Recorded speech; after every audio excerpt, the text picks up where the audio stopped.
ফয়সাল, এই গভীর রাতে আমি দাঁড়িয়ে আছি সেই জায়গাটিতে যেখানে ২০ জন নিহত হয়েছেন এবং ১৬৪ জন আহত হয়েছেন। যেখানকার বাতাস এই ২০ জন সহ মোট ১৬৪ জন আহত যারা রয়েছেন তাদের আর্তনাদ, তাদের চিৎকারে আসলে ভারী হয়ে উঠেছে।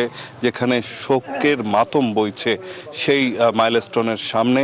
এবং এখানে আমরা দেখেছি যে এখন পর্যন্ত কিন্তু শিক্ষার্থীদের অভিভাবক যারা রয়েছেন, যারা এখন পর্যন্ত অনেকেই তাদের সন্তানদের খুঁজে পাননি এরকম অভিযোগ করছেন। এবং তারা যেটি বলছেন যে ক্লাস 3-তে একজন এসেছিলেন অভিভাবক, তিনি বলেছেন যে ক্লাস 3-তে তার সন্তান পড়তো, ছোট্ট শিশুটি, সেই শিশুকে তিনি খুঁজে পাচ্ছেন না। এবং সেই শিশুটিকে আসলে খুঁজে পাওয়ার জন্য এখন পর্যন্ত বিভিন্ন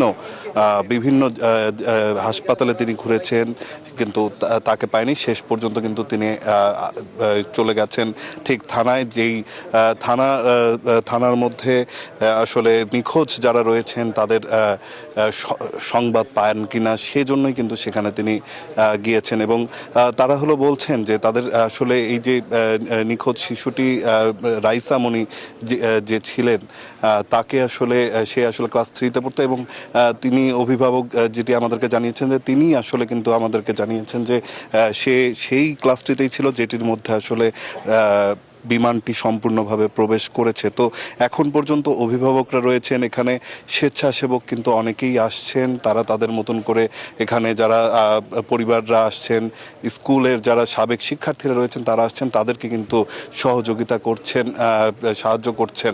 তো এই ছিল এখন পর্যন্ত মাইলস্টোন থেকে আমার কাছে সবশেষ তথ্য। আমার আরেক সহকর্মী মোহাইমিনুল রয়েছেন বার্ন ইউনিটে, সেখানে সরাসরি চলে যাব সেখানকার বর্তমান পরিস্থিতি জানতে। জিগো, আপনাকে আমি এই মুহূর্তে দাঁড়িয়ে আছি জাতীয় বার্ন ও প্লাস্টিক সার্জারি ইনস্টিটিউটের সামনে। রাত যতই গভীর হচ্ছে এখানকার বাতাস কিন্তু ততটা ভারী হয়ে উঠছে। আমরা জানতে পেরেছি কিছুক্ষণ আগেই একজন আবাসিক সার্জনের সাথে কথা বলে যে এখানে এই মুহূর্তে প্রায় ৫১ জন রোগী ভর্তি আছেন, যাদের মধ্যে প্রায় ৩৮ জনই গুরুতর আহত অবস্থায় আছেন এবং তারা খুব গুরুতর বার্ন হয়েছে তাদের। এর মধ্যে সবচেয়ে হৃদয় বিদারক দৃশ্য হচ্ছে এই ৩৮ জনের ১৫ জনই কিন্তু শিশু, এবং তাদের অনেকেই কিন্তু ৮৫ থেকে শুরু করে ৯০-এর বেশি পর্যন্ত শতাংশ তাদের পুড়ে গিয়েছে, যার ফলে এতটাই গুরুতর অবস্থায় আছেন যে ডাক্তার অনেকেই বলছেন যে সকাল অবধি হয়তো আরও খারাপ কোনো সংবাদ আমাদের শুনতে হতে পারে। এদের মধ্যে একজন শিশু আছেন মাহতাব, যার শরীরে প্রায় ৮৫% পুড়ে গিয়েছে, এবং আরেকজন আছেন মোহাম্মদ তানভীর, তার প্রায় শতভাগই পুড়ে গিয়েছে। এবং আরেকটি বড় বিষয় হচ্ছে যে দগ্ধদের মধ্যে যারা রয়েছেন তাদের মধ্যে ABM শামীম ও শায়েন ইউসুফ নামে দুজন শিশু রয়েছেন, তাদের ৯৫%, এবং মাহরিন নামে একজন রয়েছেন, তারও শতভাগ পুড়ে গিয়েছেন। এবং আহতদের মধ্যে একটি বড় বিষয় হচ্ছে ৯ জন কিন্তু নারী এবং ১৪ জন রয়েছেন পুরুষ।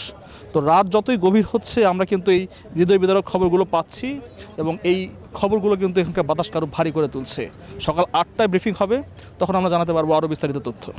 বান্ডেল থাকলে প্রতি সেনমানিতে টাকা বাঁচবে। বিকাশ সেনমানি বান্ডেল কিনে জিতুন প্রতি লেনদেনে।